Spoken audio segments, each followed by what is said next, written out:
The 1970s were a time when soul artists weren't just singing about love. They were speaking truth, pushing boundaries, stirring debates, and changing the culture. Marvin was turning intimacy into poetry. Curtis Mayfield was exposing the streets as they really were.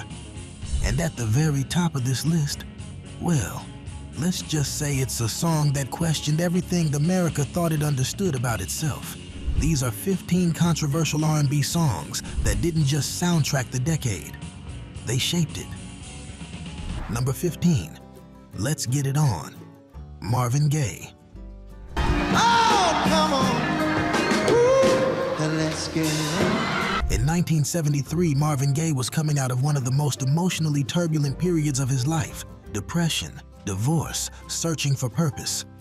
Just 2 years after releasing What's Going On, Know the meaning of being sanctified. he shifted from social sorrow to sensual liberation with Let's Get It On. And make no mistake, this wasn't just a love song, it was a statement.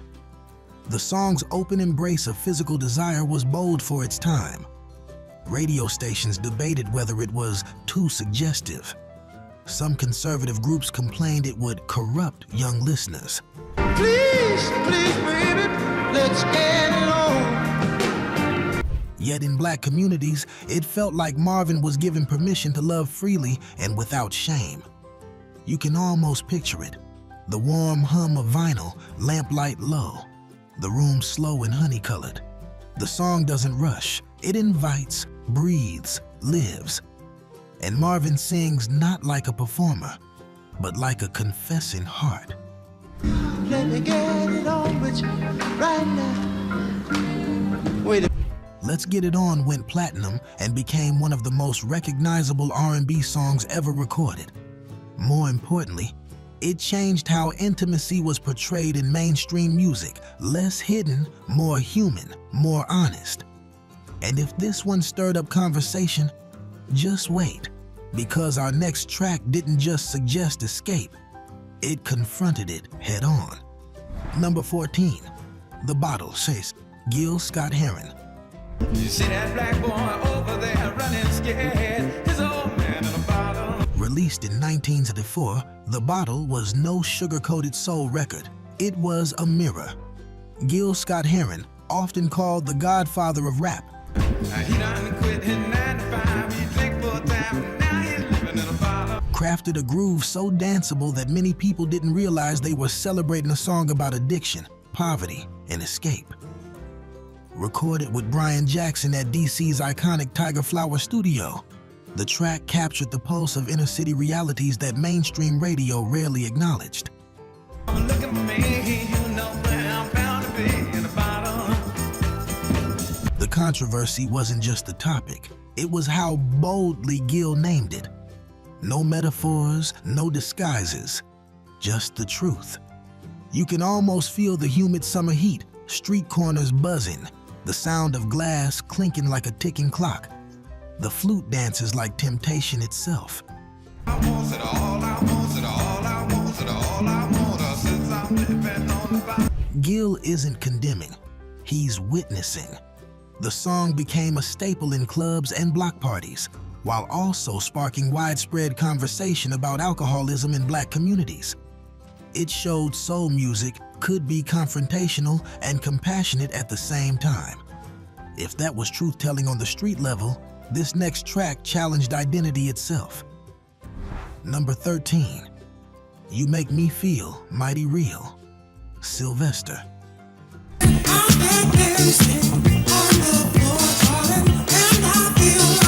When Sylvester dropped this in 1978, the world wasn't ready.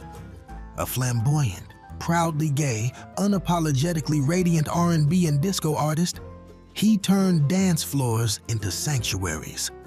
This wasn't just a dance hit, it was a declaration of existence.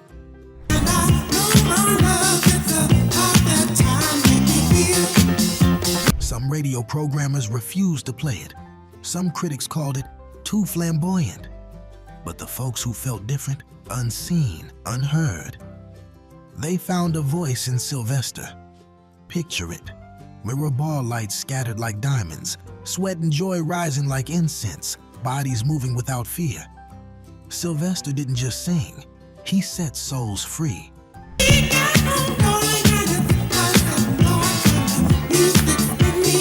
The song climbed the charts, became a disco anthem, and eventually a cornerstone of LGBTQ+ musical history. Today, it pulses in clubs, pride parades, and remixes worldwide, still preaching authenticity with every beat. And speaking of shaking the norm,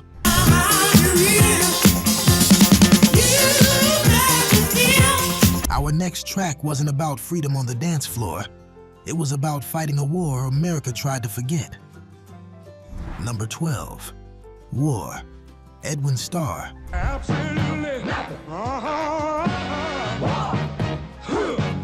1970. The Vietnam War was raging, and the country was split clean down the middle.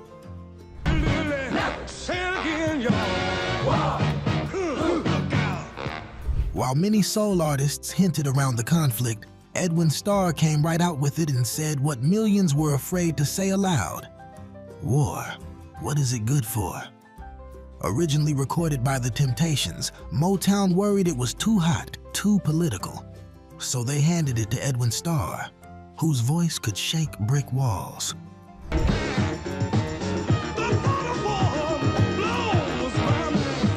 From the first drum snap, the record wasn't a song, it was a rally.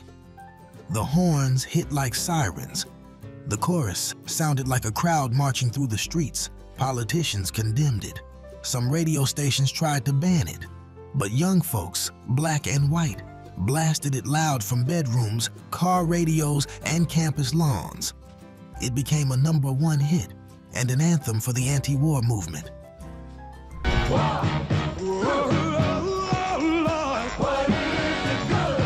War proved that soul music could be a weapon of truth, one that echoed long after the last note. But controversy comes in different shades. The next one wasn't about protest, it was about control. Number 11, Superfly, Curtis Mayfield. Tonight with the moon shining bright, there's a set going strong, lot of things. By 1972, blaxploitation films were exploding. Gritty stories of hustlers, street kings, and survival. Him for so long. Oh, Superfly. When Curtis Mayfield stepped in to create the soundtrack for Superfly, he didn't glamorize the life. He warned about it. Yet, the controversy came from the movie's success. Some critics claimed it glorified drug dealers and street crime. Blend with the odds of fate, trying to get on. But listen closely, and Curtis is doing the opposite. His falsetto floats like smoke curling from a late-night rooftop. His lyrics are a sermon, gentle, disappointed, loving. You can almost hear the city at dusk, neon lights humming, car engines idling, hope and danger vibrating side by side. You're gonna make your fortune back. But if you lose, don't. Curtis didn't judge, he understood. The album outsold the film, influenced generations of soul and hip-hop, and set the tone for narrative protest music. It showed that truth isn't always clean, but it's always necessary. And if Curtis was the philosopher of the streets, our next track brought the debate right into the living room. Number 10, Pillow Talk, Sylvia. It's one of our all-time favorites and certainly one of the most important singles of 1973 entitled Pillow Talk. Let's do it once more, gang, for Sylvia. In 1973, Sylvia Robinson released Pillow Talk, and suddenly, the airwaves got steamy. And we're not talking about subtle romance. This was breathing, whispering, slow-burning sensuality. Hey, baby, let me stay. Long before Marvin and D'Angelo made intimacy poetic, Sylvia made it unapologetically physical. Many radio stations refused to play it at first, saying her moans and falsetto sighs were too suggestive. Church groups protested. Parents sent complaint letters. But every time someone tried to silence it, the song only got more popular. To be the one who's gonna light your fire. Sylvia wasn't new to music. She had been in the industry since the 50s, and she knew exactly what she was doing. She was showing that black women could be sensual on their own terms, without shame or apology. Imagine a late-night dance floor, lights dimmed amber, couples swaying close enough to share breath. That's where Pillow Talk lived, in the warm in-between of desire and permission.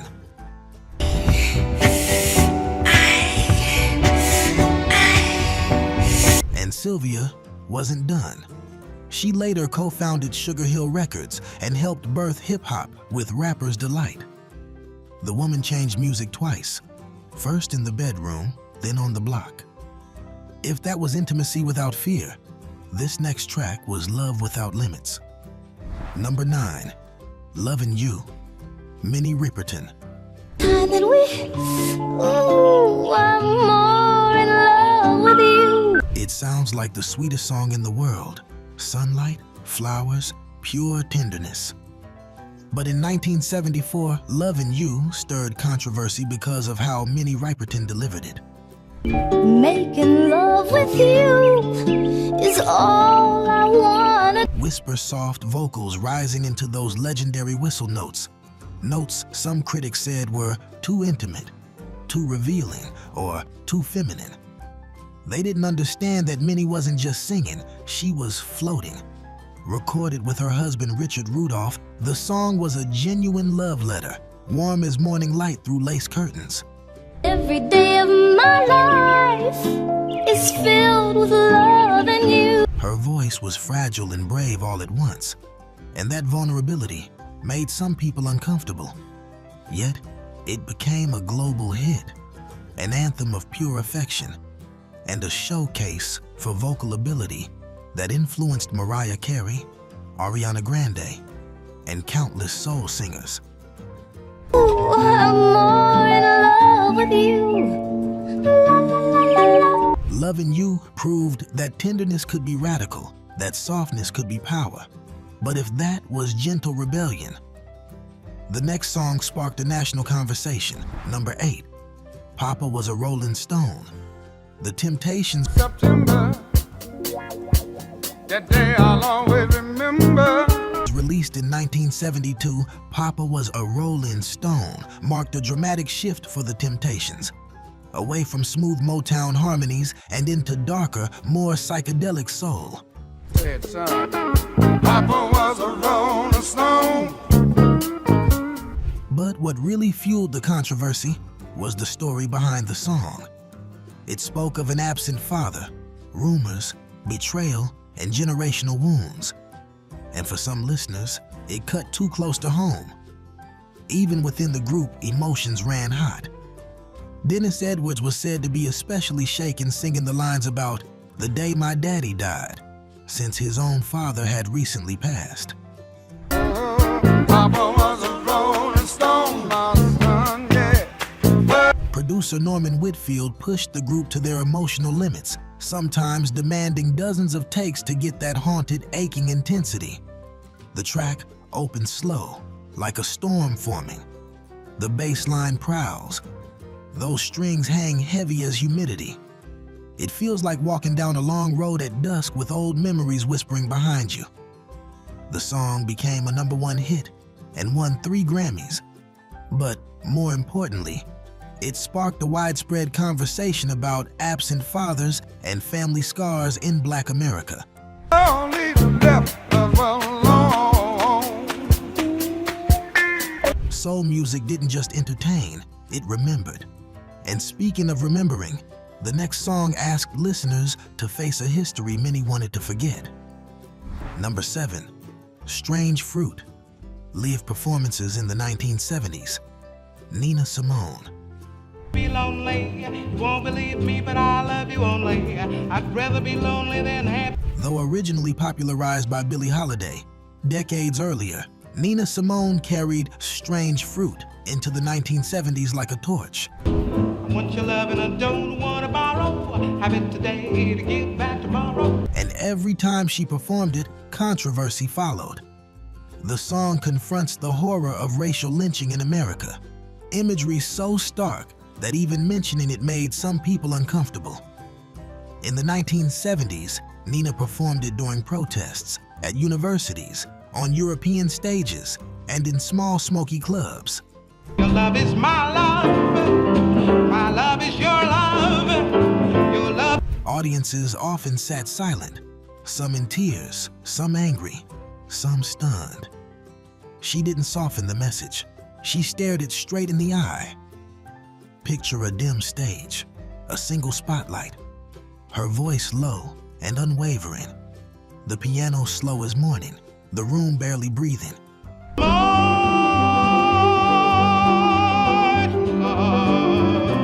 Nina Simone reminded the world that soul music could be an act of resistance, a refusal to forget those who were taken.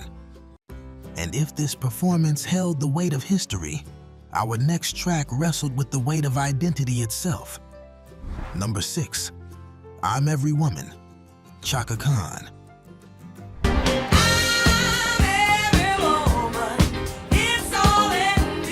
When Chaka Khan released I'm Every Woman in 1978 with Rufus, the world heard more than just a disco soul classic. They heard a declaration, a celebration of womanhood, not delicate, not apologetic, but powerful. Fire inside of you, anytime you feel danger or fear. And that's exactly where the controversy came from.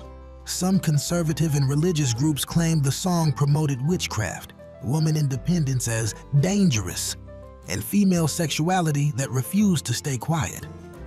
Chaka didn't bend. She stood tall in every note. The track's production shimmered, strings swirling like stars, a bass line that rolled like a heartbeat, and Chaka's voice soaring with confidence and fire.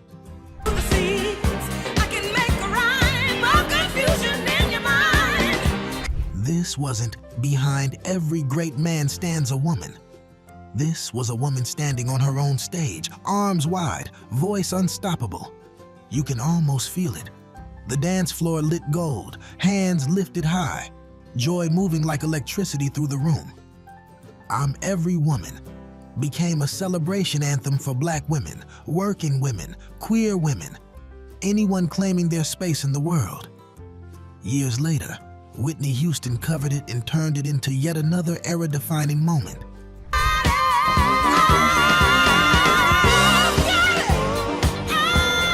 But the root, the spark, the fire, that was Chaka, fearless and loud.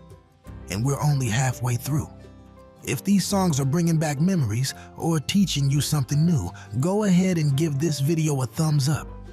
It helps keep this channel alive so we can keep celebrating the music that shaped us.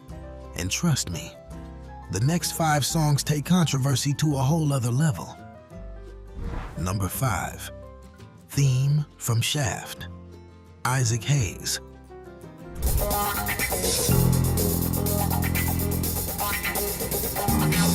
When Isaac Hayes dropped the theme from Shaft in 1971, the industry didn't quite know what to do with it. Here was a deep orchestral funk masterpiece led by a Black composer, confident, cinematic, and unambitious and unapologetically cool. Who is the man that would risk his neck for his brother, man? The controversy came from both ends. Some critics said the film and song glorified a hypermasculine, super Black hero, while others argued it challenged stereotypes by giving a Black character agency, swagger, and complexity rarely seen on screen. Isaac Hayes stepped onto the Oscar stage in gold chains and leather, a look that turned Hollywood upside down. That won't cop out when there's danger all about. And then he did what no Black composer had ever done before. He won the Academy Award for Best Original Song. The moment was triumphant, defiant, and unforgettable. The wah-wah guitar struts. The groove doesn't rush, it saunters. It's nighttime streetlight soul, a soundtrack that made people feel powerful.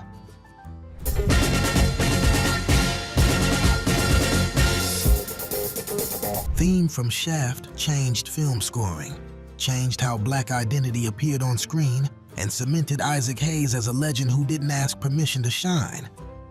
But while Hayes took power to the big screen, the next song brought controversy straight into the bedroom and the sanctuary. Number 4, Let's Stay Together. Al Green released in 1971. Just simply say,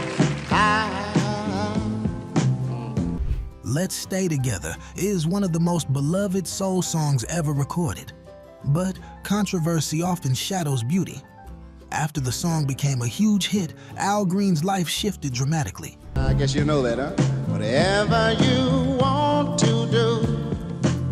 Following a deeply traumatic personal event involving a girlfriend who attacked him before taking her own life, Al Green experienced a profound spiritual transformation and became an ordained minister. For some fans, this created confusion. How could the man who delivered the smoothest love ballads now sing only gospel? Times are good or bad. Others accused him of abandoning secular soul at its peak. Some church circles questioned his past. Some record labels pushed back. But listen to the song, and it's all there. Compassion, vulnerability, a plea for unity in a world coming apart.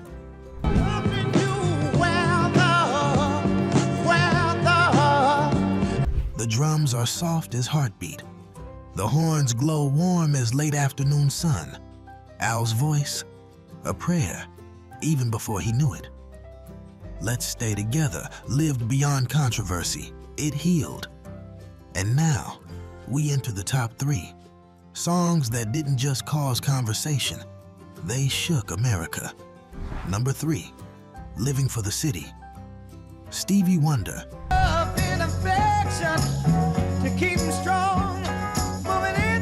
Released in 1973 on the landmark album Inner Visions, Stevie Wonder's Living for the City didn't just tell a story, it lived one.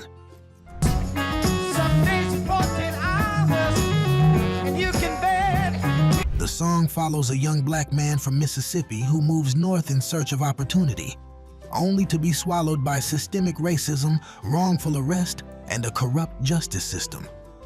Radio stations hesitated. Some called it too political, too angry, or too real. But Stevie wasn't interested in comfort. He wanted truth to echo. but she is surely pretty. He layered the track with street sounds, footsteps, bus brakes, and courthouse echoes to make listeners feel the world closing in.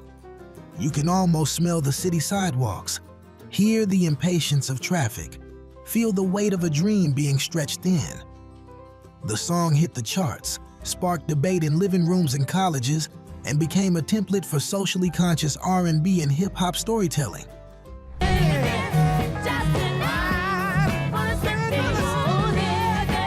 Stevie showed that soul wasn't just for dancing, it was a document of the times. But if Stevie exposed the system, our next song questions something even bigger. Number 2, Sexual Healing. Marvin Gaye. Early performances and lead-up.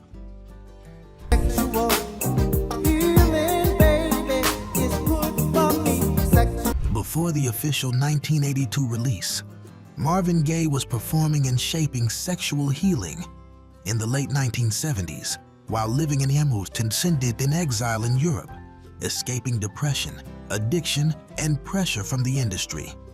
If you don't know the thing you're dealing. The idea of this song alone stirred controversy before it ever hit the radio. Marvin was blending spirituality with sensuality, calling intimacy a form of healing. For some, that was liberation. For others, it was blasphemy. Imagine a dim studio in Austin, Belgium, salt air from the North Sea outside. The waves are rising and rising, and when I get that feeling. Marvin hunched over a drum machine, layering tones like silk, searching for a song that could save him. Not entertain, save. Church leaders criticized, broadcasters debated, But audiences, they understood. Wake up, wake up, wake up, wake up. 'Cause you do it right. Because Marvin wasn't selling lust. He was reaching for connection in a lonely world. And now, #1 is the song that shook the country, the charts, and the culture all at once.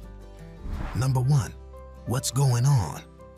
Marvin Gaye, 1971. Far too many of you dying. The country was tense.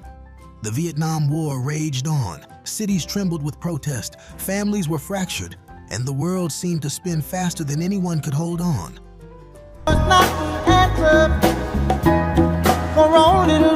And then came Marvin Gaye, quiet, grieving, searching. And he asked the question everyone was afraid to speak out loud. What's going on? Motown didn't want to release it. Berry Gordy worried it was too political, too sad, bad for business. Marvin refused to record anything else. He put his career, his reputation, his future on the line for this song. And when you listen, you feel why. It opens with laughter, street chatter, the warmth of a gathering. And then the bass enters like a heartbeat remembering loss. Marvin isn't shouting or preaching. To bring some loving, oh. He's pleading. The Vietnam vet returning home. The mothers crying. The young people wondering if peace was a memory. You can almost see the haze of summer sidewalks. Protest signs swaying like tired arms. Neighbors trying to make sense of a world bruised and aching. The song hit like a prayer whispered across the country. It topped charts, redefined soul music, and forced listeners. What's going on?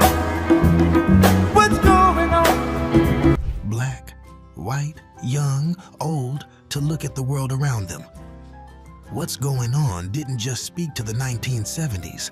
It speaks to every moment we've ever asked how to hold love in a troubled world. And that's why it stands here at #1. From bedroom whispers to protest marches, the 1970s gave us R&B that didn't just sound good. It meant something. These songs challenged power, challenged shame, challenged silence. Thank you for taking this soulful journey with us. If you'd like to keep this groove alive, go ahead and subscribe so you never miss the next countdown. And don't go far. Up next, 15 R&B songs only, those who grew you in the 1970s remember. Click it on your screen and let's keep the rhythm rolling.